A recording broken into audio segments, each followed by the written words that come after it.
Как лечили зубы в средние века? Мало кому нравится ходить по стоматологам, леча свои зубы за баснословные деньги. Теперь это уже обыденность. Но интересно, как это было в средние века? Как люди древности находили себе стоматолога, который исправит все их проблемы? Давайте разбираться. Такими же вопросами задались немецкие ученые. Они изучили останки деревенских жителей, живших с 5 по 9 век, и выяснили, что у них просто не было проблем с зубами. Но как, если в те времена никто за ними и не ухаживал? Перед тем, как мы начнем, предлагаем вам подписаться на наш канал, чтобы не пропустить новые интересные видео. Во времена Средневековья медицина полностью находилась под надзором церкви, которая признала хирургические операции, в том числе удаление и лечение зубов, занятием, недостойным образованного врача. Вышло так, что зубоврачебная практика оказалась в руках людей, весьма отдаленных от медицины – цирюльников, банщиков, ремесленников и даже палачей, которые в силу отсутствия должного образования не были способны развивать и совершенствовать стоматологические методы. Чаще всего лечение сводилось просто к удалению больного зуба. Действительно, как ни странно, но в средние века не было стоматологических клиник ни стоматологов. Специалисты объясняют этот факт сырой, грубой пищей, которой питались крестьяне в те времена. Несмотря на отсутствие профилактики кариеса, их улыбкам позавидовали бы звезды Голливуда. Помимо пищи, красивую улыбку обеспечивала недолгая человеческая жизнь. Люди в среднем не доживали и до 30. Большинство из них умирали, не дожив до возраста, когда зубы выпадают естественным путем. Те немногие, кто терял их от старости, просто думали, что так нужно, что так у всех. Но не всем повезло с голливудской улыбкой, как крестьянам. Богатые, как известно, тоже плачут, и зубы у них тоже болят, в частности, из-за немного другой еды. Известно, что при дворе французского короля Людовика XI дамы питались только супом, так как полагали, что чрезмерные жевательные усилия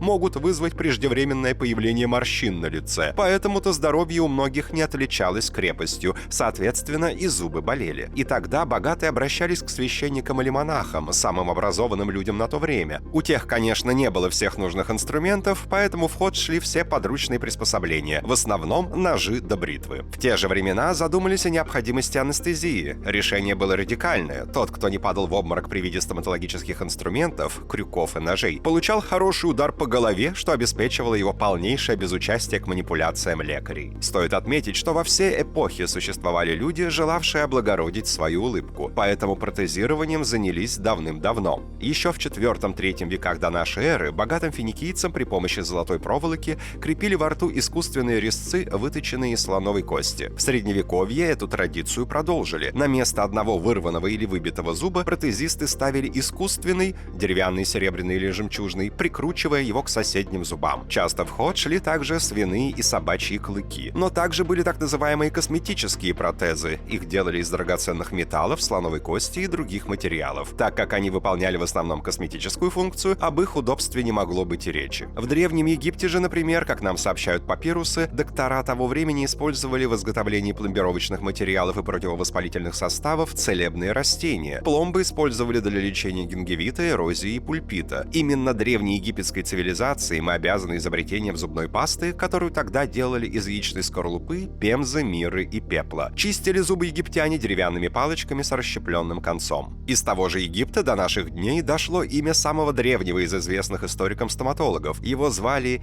Хеси-Ре, и на иероглифической табличке о нем написано «Величайший из врачей, который лечит зубы». Раскопки на территории современной Мексики показали, что технологии сверления зубов также были известны цивилизации майя, хотя использовались они больше в косметических целях. Индейцы вставляли в зубы драгоценные камни, украшали инкрустациями, придавали им замысловатую форму и даже красили бирюзой и нефритом. В XI веке для избавления от стоматологических проблем сначала применяли слабительное, затем голодали с частым принятием ванн и занимались гимнастикой. Так люди просиживали дома несколько дней, позже, по их рассказам, все проходило. Но, как нам кажется, скорее всего, проблема была в другом. У них начинало болеть что-то еще. Желудок, кости или мышцы. Не каждый готов заниматься гимнастикой на голодный желудок. Зубы лечили по-разному. Кто-то пытался сделать это вручную, кто-то не пытался вообще, а кто-то, как немецкий ученый Карданус, пришел к выводу, что лучшее решение в этом деле — просто просто посидеть какое-то время под светом луны, открыв рот. Естественно, его методы только высмеивались, но были и безумцы, поговаривавшие, что этот метод действительно помогает людям. Мы отобрали топ-3 самых оригинальных и жестких методов лечения зубов. Первую строчку занимает, наверное, самый отвратительный и нерабочий метод. До 18 столетия люди были убеждены, что зубную боль вызывают зубные черви, выгрызающие отверстия. Боролись с паразитом со всей фантазией, на которую были способны. Калили железом и зубы, и десны. Заливали рот кислотой или воском, сажали пиявок и даже пересаживали зубы в рот другому человеку. При этих варварствах чаще всего, конечно, зубы вырывали. Посадят страдальца на пол, зажмут голову между колен, нащупают щипцами больной зуб,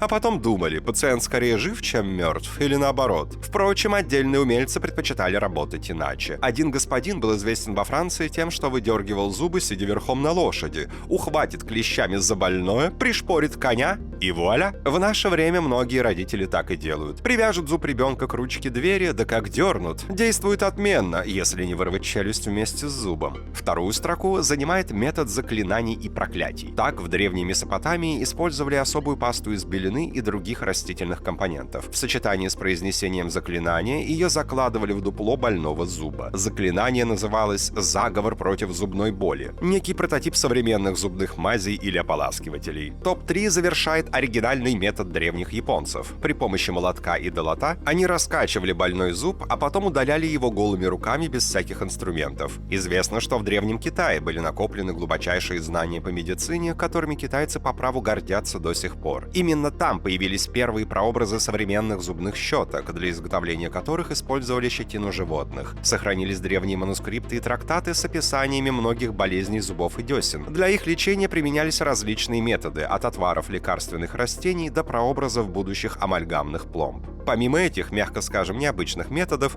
есть еще несколько, которые не попали в топ. Например, чтобы избавиться от зубной боли, раньше использовали земляного червя как главный ингредиент. Его варили в вине и полученное снадобье использовали как ушные капли. Или, к примеру, чтобы облегчить боль в деснах, средневековые врачи говорили своим пациентам: «Потрите ваши десны зубом человека, умершего насильственной смертью». Откуда при этом взять такого человека, врачи, естественно, не говорили. Но тогда это было не проблемой. Времена были такие, что ежедневно умирали сотни людей из-за меча в груди. Тогда умели находить применение всему. Или еще, как вариант, людям предлагали привязать к зубам лягушку, чтобы та магическим образом вылечила их зубы. Первый стоматологический бур, подобие машины с ножным приводом, было изобретено только в конце 18 века. Это приспособление дорабатывалось и было запущено в массовое производство только почти 100 лет спустя. Причем сверла были грубыми и довольно толстыми, а обезболивать пациентов умели лишь морфием. Тем не менее, уже тогда появились методики, которые успешно и широко применялись последующие 100 лет. Некротизация нерва зуба мышьяком, изготовление золотых зубных коронок и пломбировка зубов серебряной амальгамой. Как же хорошо, что теперь у нас есть стоматологи, которые не прибегают к кислоте и не бьют молотком по зубам. Теперь дантисты не так уж и страшны, зная то, каким мукам подвергались пациенты средних веков. Теперь мы используем современную технику, анестезию, у нас есть отдельные кабинеты и даже кресла для этого. Уверены, вы бы не хотели оказаться в том времени и попасть в ситуацию, где вам нужно было бы удалять зуб и поставить на его место зуб, например, усопшего. Как вы думаете, какой метод был бы самым эффективным и менее болезненным, если бы такое случилось? Напишите об этом в комментариях. А на этом все. Всем огромное спасибо за внимание. Подписывайтесь на канал, чтобы не пропускать новые интересные видео.